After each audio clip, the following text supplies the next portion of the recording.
I'm honored today to co-convene the first global refugee forum with the leaders of Turkey, Ethiopia, Germany, and Costa Rica.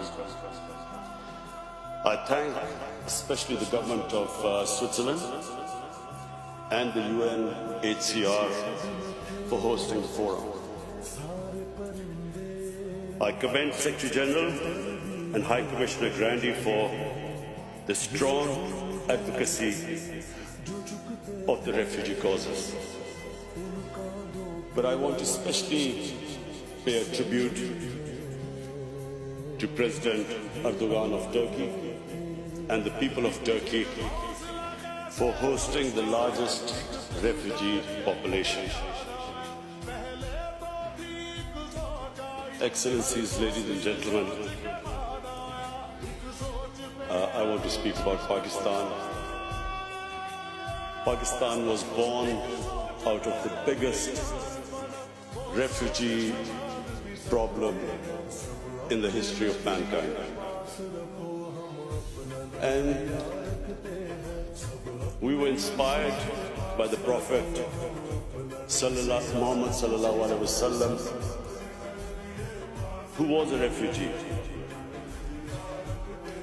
I'm very proud to say that Pakistan hosted at 1.4 million refugees.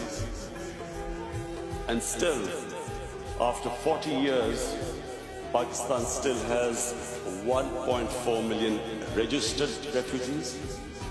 And overall, the Afghans in Pakistan number 3 million. Countries that do not have resources, countries that cannot look after their own population, that cannot provide their basic needs, that are struggling to develop their human resources. For them, a large refugee population causes problems which cannot be imagined by the richer countries. I see the European countries struggling with the refugee problems. I see the emergence of the right wing, which cashes in on the public distress faced by the public because of lack of jobs. They cash in on the refugees. So we in Pakistan have been through this. 4 million refugees, and today almost 3 million refugees.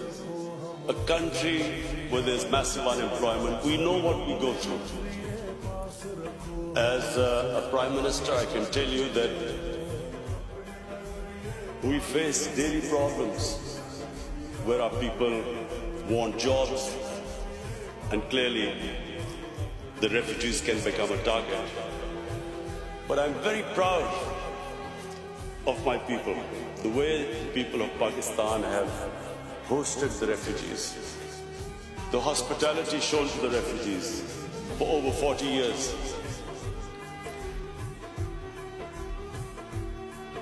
But the main point I want to make here today is that prevention is better than cure. We must all try and prevent people from becoming refugees. Pakistan is, and again I'm proud to say, we are trying our best now in the peace process in Afghanistan so that the refugees can go back with dignity. And we are praying that this peace process now succeeds. There's a political settlement in Afghanistan so that the people of Afghanistan who've been suffering for 40 years of conflict, finally, they too can enjoy the dividends of peace. Mr. Secretary General and High Commissioner,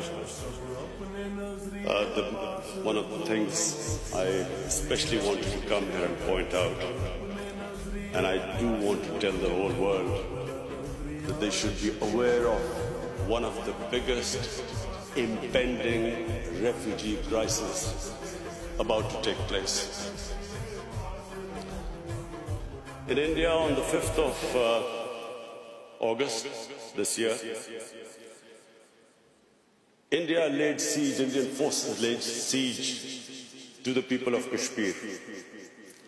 Since 5th of August, 8 million Kashmiris have been literally shut inside. Their rights have been taken, people have been imprisoned, the leaders are in jail, all communication has been cut off.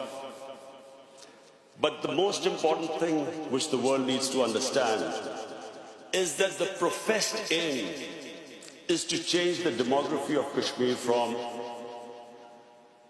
a Muslim majority to a Muslim minority. Now, if this is what the professed aim is, we are likely to have another refugee crisis. A refugee crisis that would dwarf other crises. In the United Nations General Assembly, I tried to appeal to the world community that they must take notice of this. What is going to happen? The people are under siege in Kashmir. Whenever the curfew is lifted, there are 900,000 Indian troops there. What is going to happen then? They're trying to change the demography by settling in Hindu population into Kashmir. What is going to happen then? So we know from our past experience, prevention is better than cure. If the world acts right now and puts pressure on the Indian government to stop this illegal activity, we could prevent this crisis. But we all know once a crisis starts, once there is a crisis, we all know that it's as we know right now, as we know what is happening, as we know what is going on in Turkey with the refugees. We all know that it's very difficult, it's complicated. So many issues come in the way.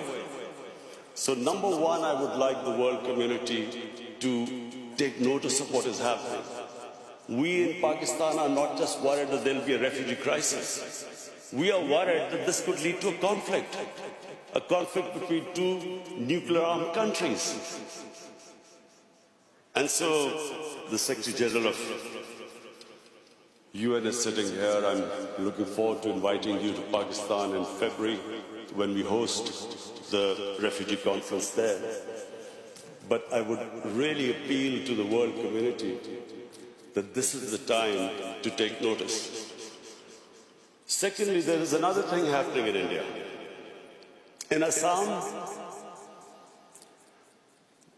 the government has passed a Citizen Registration Act. What does that mean? That means that every citizen has to prove their citizenship. This is what happened in Myanmar.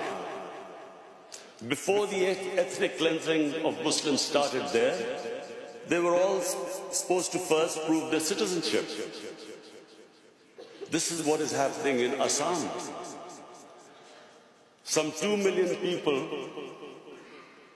mostly Muslims, are now required to prove that they actually are citizens of India.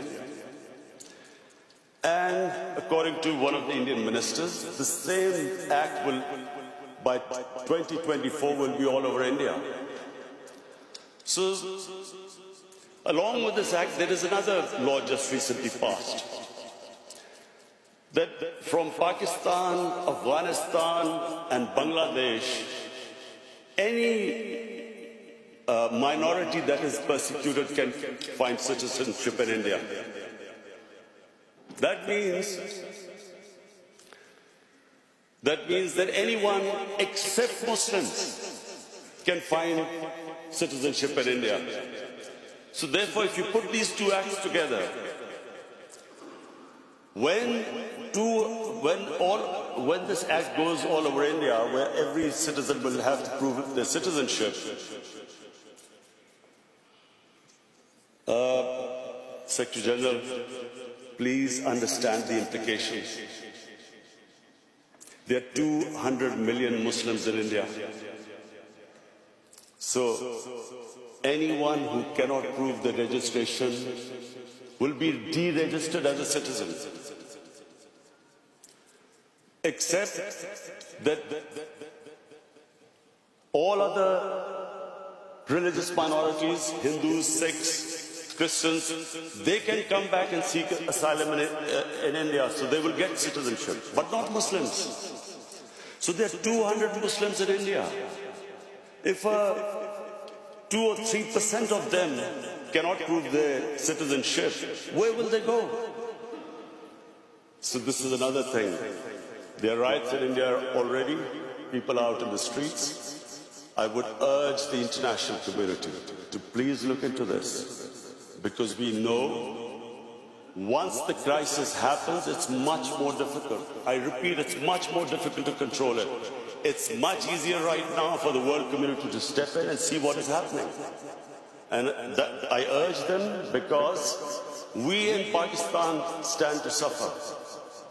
As it is a country that is hosting 3 million refugees, a country which is trying to develop its own human beings, provide them the basic necessities, our country will not be able to accommodate more refugees.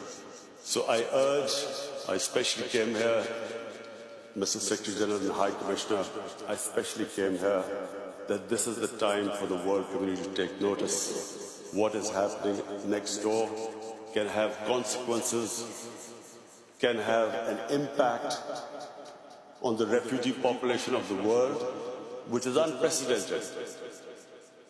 Thank you.